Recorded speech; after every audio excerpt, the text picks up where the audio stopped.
Hello all welcome to screen space. ఈ వీడియోలో 'గేవి' 2025 Tamil movie review గురించి అయితే తెలుసుకుందాం. రీసెంట్‌గానే సన్ నెక్స్ట్‌లోకి అయితే స్ట్రీమింగ్‌కి వచ్చింది. మూవీ డ్యూరేషన్ అయితే 2 అవర్స్ 13 మినిట్స్ అయితే ఉంటుంది. ఇది ఇన్‌స్పైర్ అయ్యి తీసుకున్న స్టోరీ భయ్య. అంటే ట్రూ ఇన్స్పిరేషన్ అనమాట. కొన్ని ఈవెంట్స్, కొంతమంది పర్సన్స్ లైఫ్ స్టోరీస్‌ని బట్టి. స్టోరీ ప్లాట్ వచ్చేసి ఒక రిమోట్ ట్రైబల్ విలేజ్ అయితే ఉంటుంది. అది కూడా నియర్ కొడైకెనాల్ అనమాట. అక్కడ ప్రజలందరూ కూడా చాలా స్ట్రగుల్స్ అయితే ఫేస్ చేస్తుంటారు. హాస్పిటల్స్ కూడా ఉండవు. అంటే మినిమం ఫెసిలిటీస్ కూడా ఏమి ఉండవు అనమాట వాళ్ళకి. అలాంటి టైంలో మందరాయ్ అనే ఒక ఆమెకైతే లేబర్ పెయిన్స్ అయితే వస్తాయన్నమాట.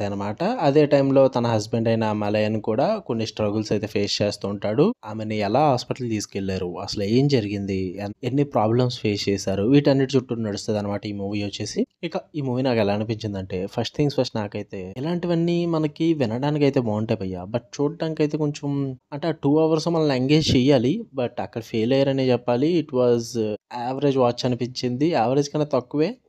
ఓకేష్ భయ్య, ఏదో అలా వెళ్ళింది అంతే. పాజిటివ్స్ విషయానికి వచ్చేస్తే మెయిన్ లీడ్ సిద్ధార్థ్ పర్ఫార్మెన్సెస్ అయితే టాప్ నాచ్ ఉన్నాయి. నాకైతే బాగా వర్కౌట్ అయ్యాయి. చాలా రాగా ఉంటుంది, అథెంటిక్ పర్ఫార్మెన్సెస్ అని చెప్తా. అంటే షీలా గారు అండ్ ఆంతవన్ గారు పర్టికులర్లీ ఆ ఇంటెన్స్ లేబర్ సిచ్యువేషన్స్ లో అండ్ సర్వైవల్ సీక్వెన్సెస్ లో బాగా వర్కౌట్ అవుద్ది. పైగా సినిమాటోగ్రఫీ అయితే టాప్ నాచ్ ఉంది భయ్య. ఆ హిల్ ఏరియాని చూపించిన విధానం గానీ, అండ్ నైట్ విజువల్స్ గానీ, అండ్ సర్వైవల్ కోసం చేసే ఆ నైట్ లో సీక్వెన్సెస్ అయితే ఉంటాయి. వీటిని సినిమాటోగ్రఫీ వైజ్ అయితే చాలా బాగా ప్రెజెంట్ చేశారు. చాలా స్టన్నింగ్ ఉంటుంది అనమాట. అండ్ కంపెల్లింగ్ స్టోరీ భయ్య. అండ్ సోషల్ రెలవెంట్ మెసేజ్ కూడా ఉంటుంది. విలేజ్ ట్రైబల్ వాళ్ళకి, వీళ్ళందరికీ జరగాల్సిన ఇంజస్టిస్ ఇదంతా కూడా మెసేజ్ ఓరియంటెడ్ టైప్ లో బాగా ప్రెజెంట్ చేస్తారు. అంతే భయ్య. నెగటివ్స్ విషయానికి వచ్చేస్తే స్క్రీన్ ప్లే అయితే చాలా స్లో పేసింగ్ ఉంటుంది. అస్సలు వర్కౌట్ అవ్వదు. అన్ఈవెన్లీ ఉంటుంది అనమాట.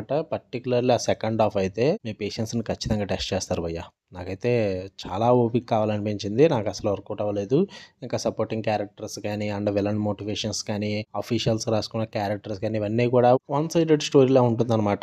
ఎక్కువగా ఎక్స్ప్లోర్ చేసి చూపించారు. అండర్ రిటన్ కింద ఉంటుంది, అండర్ డెవలప్డ్గా ఉంటుంది. అందుకే అంతకు వర్కౌట్ అవ్వద్దు. పైగా చాలా మూవీ అంతా కూడా మెలో డ్రామాటిక్ వే ఉంటుంది అనమాట. ఇన్కేస్ మీరు చూద్దాం అనుకుంటే కమర్షియల్ ఎలిమెంట్స్ కోసం, మెయిన్ స్ట్రీమ్ మూవీ ఎలిమెంట్స్ కోసం అయితే చూడొద్దు.